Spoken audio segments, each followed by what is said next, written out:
Welcome to SRK smart study. आज के इस वीडियो में हम मुग़ल साम्राज्य से संबंधित पीछे के एग्ज़ाम में पूछे गए प्रश्नों के बारे में पढ़ेंगे और उनके उत्तर भी जानेंगे। वीडियो को शुरू से आखिर तक ज़रूर देखें। अगर वीडियो पसंद आए तो इसे लाइक, शेयर और कमेंट करें और ज़्यादा से ज़्यादा शेयर करें। चलो शुरू करते हैं आज का पहला प्रश्न।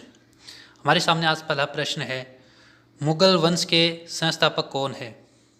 हमारे पास ऑप्शन है बाबर, हुमायूं, जहांगीर, उमर शेख मिर्ज़ा।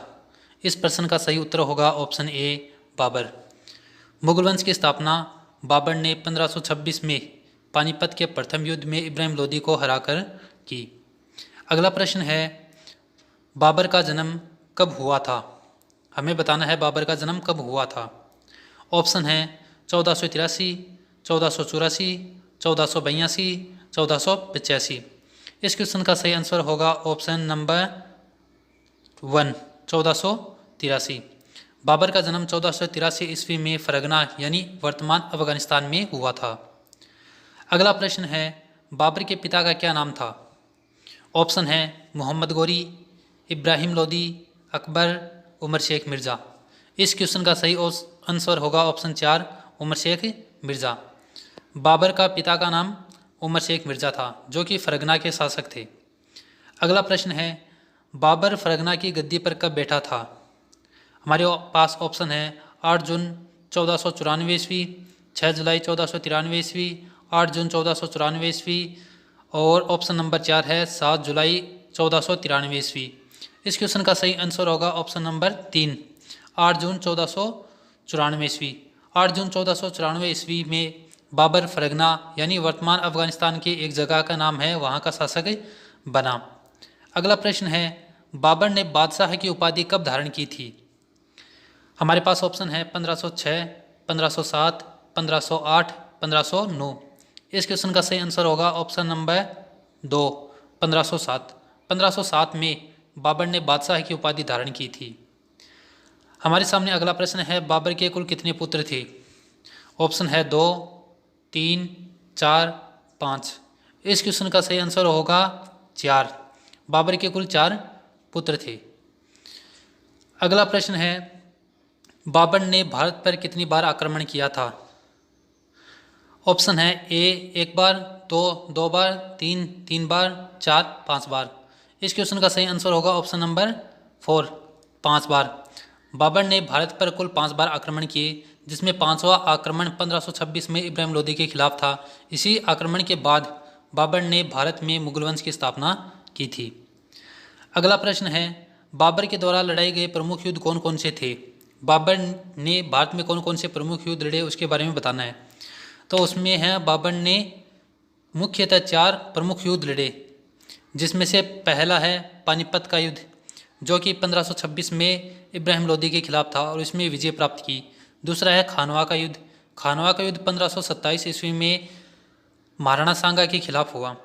अगला युद्ध है चंदेरी का युद्ध। चंदेरी का युद्ध 1528 ईस्वी में और घाघरा का युद्ध है वो 1529 ईस्वी में। बाबर ने कुल 4 महत्वपूर्ण युद्ध लड़े, जिसमें चारों में उन्हें विजय प्राप्त हुई।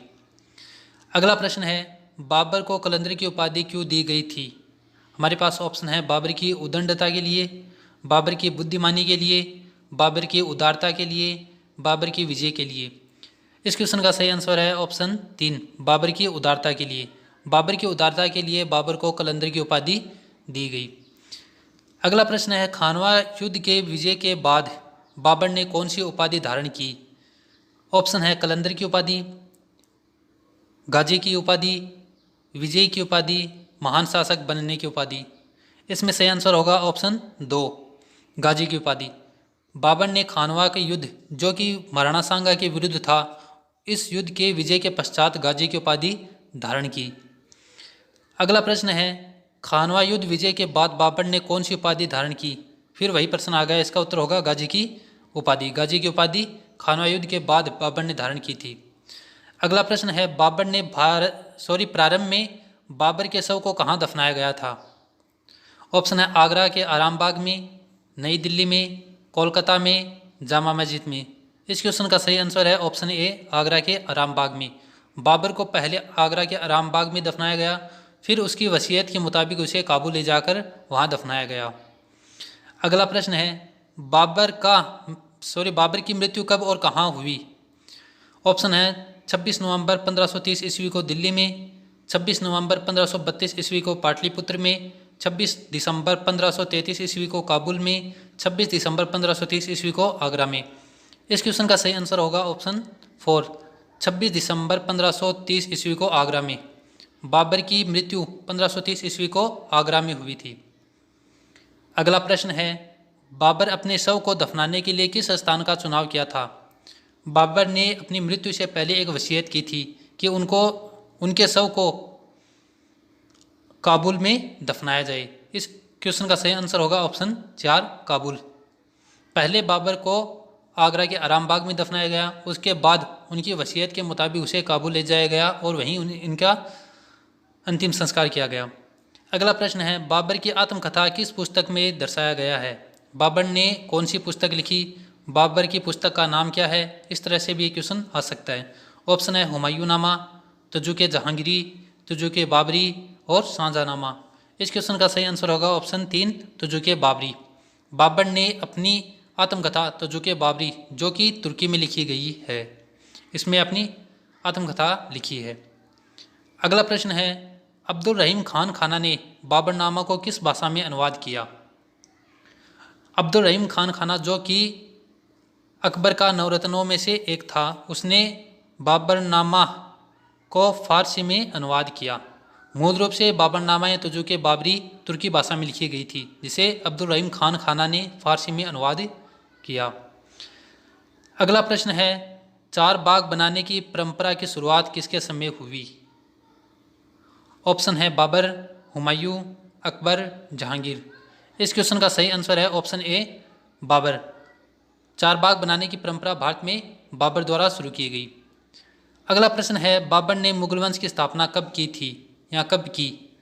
हमारे पास ऑप्शन है 1526, 1525, 1524, 1523। इस क्वेश्चन का सही आंसर है ऑप्शन ए, 1526।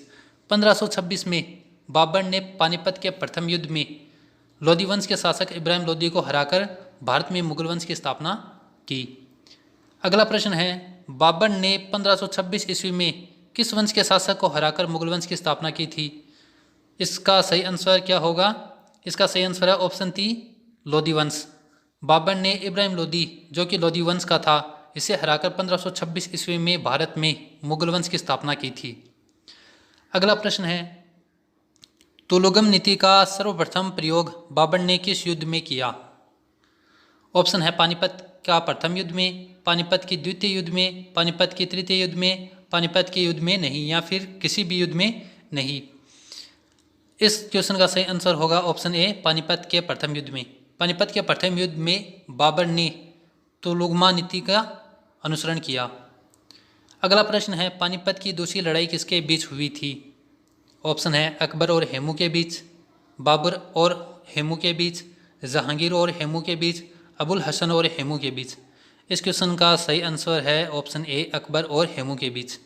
पानीपत की दूसरी लड़ाई अकबर और हेमू के बीच 1556 में हुई थी, जिसमें अकबर की विजय हुई थी और हेमू की हार हुई थी। अगर ये वीडियो अच्छा लग रहा है तो इसे लाइक करें, शेयर करें और चैनल सब्सक्राइब जरूर कीजिएगा। अगला प्रश्न है पानीपत की दूसरी लड़ाई कब हुई थी। ऑप्शन है 5 अक्टूबर 1557, 5 दिसंबर 1554, 5 नवंबर 1556, 4 सितंबर 1558। इस क्वेश्चन का सही आंसर है ऑप्शन 3, 5 नवंबर 1556।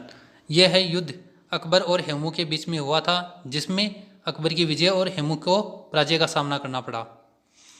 दीन ए इलाही नामक नया धर्म किसने शुरू किया था। ऑप्शन है अकबर, बाबर, जहांगीर, हुमायूं। इस क्वेश्चन का सही आंसर है ऑप्शन ए, अकबर। दीन ए इलाही धर्म है वो अकबर द्वारा 1582 ईस्वी में शुरू किया गया था। अगला प्रश्न है प्रसिद्ध मुस्लिम शासिका चांद बीबी जिसने बरार को अकबर को दिया, चांद बीबी किस राज्य से संबंधित थी। ऑप्शन है दिल्ली, अहमदनगर, अजमेर, लाहौर। इस क्वेश्चन का सही आंसर है ऑप्शन नंबर 2, अहमदनगर। चांद बीबी जो अहमदनगर की शासिका थी, उसने अकबर को बरार सौंप दिया जब अकबर ने अहमदनगर पर आक्रमण किया। अगला प्रश्न है मनसबदारी प्रणाली मुगल शासन व्यवस्था में किसने लागू किया? मनसबदारी प्रणाली को मुगल शासन व्यवस्था में किसने लागू किया? ऑप्शन है शाहजहां ने, अकबर ने, बाबर ने, जहांगीर ने। इस क्वेश्चन का सही आंसर होगा ऑप्शन 2 अकबर ने। जो मनसबदारी प्रणाली है वो अकबर द्वारा भारत में शुरू की गई। अगला प्रश्न है महान संगीतज्ञ तानसेन किसके दरबार में संबंधित थे? महान संगीतज्ञ तानसेन किस दरबार से संबंधित रखते थे? बहादुर शाह, जहांगीर, अकबर और बाबर। इसका सही आंसर है ऑप्शन 3 अकबर। तानसेन है वो अकबर का एक दरबारी संगीतज्ञ और नवरत्नों में से एक था। अकबर ने इसे मियाँ खान की उपाधि दी थी। अगला प्रश्न है मुगल वंश काल की मुख्य राज्य भाषा क्या थी? मुगल वंश के टाइम में जो राजकीय भाषा वो क्या थी? ऑप्शन है अरबी, हिंदी, उर्दू, फारसी। इसका सही आंसर है ऑप्शन 4 फारसी। मुगल काल में जो राज्य की राजकीय भाषा थी वो थी फारसी। अगला प्रश्न है सती प्रथा की भर्त्सना करने वाला प्रथम मुगल सम्राट कौन था? बाबा फरीद, शाहजहां, शेख फरीद, अकबर। इसका सही आंसर होगा ऑप्शन 4 अकबर। अकबर ने सर्वप्रथम सती प्रथा की भर्त्सना या फिर आलोचना की थी। किस युद्ध के बाद से भारत में मुगल राज्य की स्थापना हुई? ऑप्शन है पानीपत के प्रथम युद्ध, पानीपत की द्वितीय युद्ध, पानीपत की तृतीय युद्ध। इसमें से कोई नहीं। इसका आंसर होगा ऑप्शन ए पानीपत का प्रथम युद्ध। पानीपत के प्रथम युद्ध के बाद बाबर ने इब्राहिम लोदी को हराकर भारत में मुगल वंश की स्थापना की। अकबर की जीवन कथा किसने लिखी थी? बिरबल ने, अबुल नबी ने, अबुल फजल ने, फैजी ने। इसका सही आंसर होगा ऑप्शन 3 अबुल फजल ने। अबुल फजल ने अकबर की आत्मकथा लिखी थी। अगला प्रश्न है किस युद्ध के बाद से भारत में मुगल राज्य की स्थापना हुई? जो कि हम पढ़ चुके हैं पानीपत का प्रथम युद्ध। अगला प्रश्न है किस मुगल शासक ने भारत की ऋतुओं, फलों, वनस्पति और प्राणी जगत का विवरण अपनी डायरी या आत्मकथा में किया है? ऑप्शन है आकार, बिरबल, शाहजहां, बाबर। इसका सही आंसर है ऑप्शन 4 बाबर। बाबर ने अपनी आत्मकथा तुजुके बाबरी में भारत की ऋतुओं, फलों, वनस्पति और प्राणी जगत का विवरण बड़े खूबसूरत अंदाज में किया है। अगला प्रश्न है हुमायूंनामा किसके द्वारा लिखा गया था? ऑप्शन है गुलबदन बेगम, जहां आरा बेगम, मुमताज़ बेगम, रोशन आरा बेगम। इसका सही आंसर है ऑप्शन ए गुलबदन बेगम। गुलबदन बेगम जो कि हुमायूं की बहन और बाबर की पुत्री थी, उसने अपने भाई की आत्मकथा हुमायूंनामा लिखी। अगला प्रश्न है अकबर के शासनकाल में महाभारत को फारसी में अनुवाद किया गया था, उसे अनुबंधित महाभारत का क्या नाम था? या उसे अनुबंधित महाभारत का नाम क्या है? प्रश्न है कि अकबर के शासनकाल में महाभारत का फारसी में अनुवाद हुआ और उस किताब का क्या नाम रखा गया था? हमारे पास ऑप्शन है ए रस्मनामा, 2 अकबरनामा, 3 इकबालनामा, 4 सकीनतुल औलिया। इसका सही आंसर होगा ऑप्शन ए रज़्मनामा। महाभारत का फारसी में रज़्मनामा के नाम से अनुवाद किया गया। अगला प्रश्न है कौन से मुगल सम्राट ने सैयद भाइयों को गिराया था? ऑप्शन है बहादुर शाह, मोहम्मद शाह, शाहजहां, जहांगीर। इसका सही आंसर है ऑप्शन 2 मोहम्मद शाह। मोहम्मद शाह जिसे रंगीला बादशाह के नाम से भी जाना जाता है, उसने सैयद बंधुओं को गिराया था। अगला प्रश्न है मुगल वंश का अंतिम शासक कौन था? ऑप्शन है शाह आलम, आलमगीर, अकबर, बहादुर शाह। इसका सही आंसर है ऑप्शन 4 बहादुर शाह। बहादुर शाह जफर द्वितीय जो कि 1857 की क्रांति के समय क्रांति के अग्रणी नेता थे, वह मुगल वंश के अंतिम शासक थे। अगला प्रश्न है अकबर के शासन में भू सुधार के लिए कौन उत्तरदायी था? ऑप्शन है बिरबल, बिहारीमल, टोडरमल, जयसिंह। इसका सही आंसर होगा ऑप्शन 3 टोडरमल। टोडरमल को अकबर के शासनकाल में भू राजस्व सुधारों का जनक भी माना जाता है। अगला प्रश्न है अकबर के द्वारा बनवाए गए उपासना भवन का क्या नाम था? ऑप्शन है बुलंद दरवाज़ा, इबादत खाना, दीवाने आम, दीवाने खास। इसका सही आंसर है ऑप्शन 2 इबादत खाना। 1575 में अकबर ने धार्मिक विचारों के आदान प्रदान के लिए इबादत खाने की स्थापना की।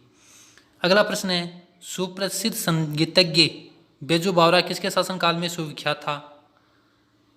ऑप्शन है अकबर, बहादुर शाह जफर, बाबर, जहांगीर। इसका सही आंसर होगा ऑप्शन ए अकबर। बेजू बावरा है वो अकबर के शासनकाल के समय एक महान संगीतज्ञ हुए हैं। अगला प्रश्न है, रामचरितमानस के लेखक तुलसीदास किस शासनकाल से संबंधित थे? Wajid Ali Shah, Akbar, Chandragupta Vikramaditya, Harshvardhan. Option number 2 is right one. Akbar के शासनकाल में रामचरितमानस के लेखक तुलसीदास रहते थे और वह अवधि के एक महान लेखक भी थे। अगला प्रश्न है, बाबर मूल रूप से कहाँ का शासक था? ऑप्शन है तक्षशिला, पंजाब, फरगना, कंधार। इसका सही आंसर होगा ऑप्शन 3 फरगना। बाबर 1494 ईस्वी में फरगना का शासक बना था।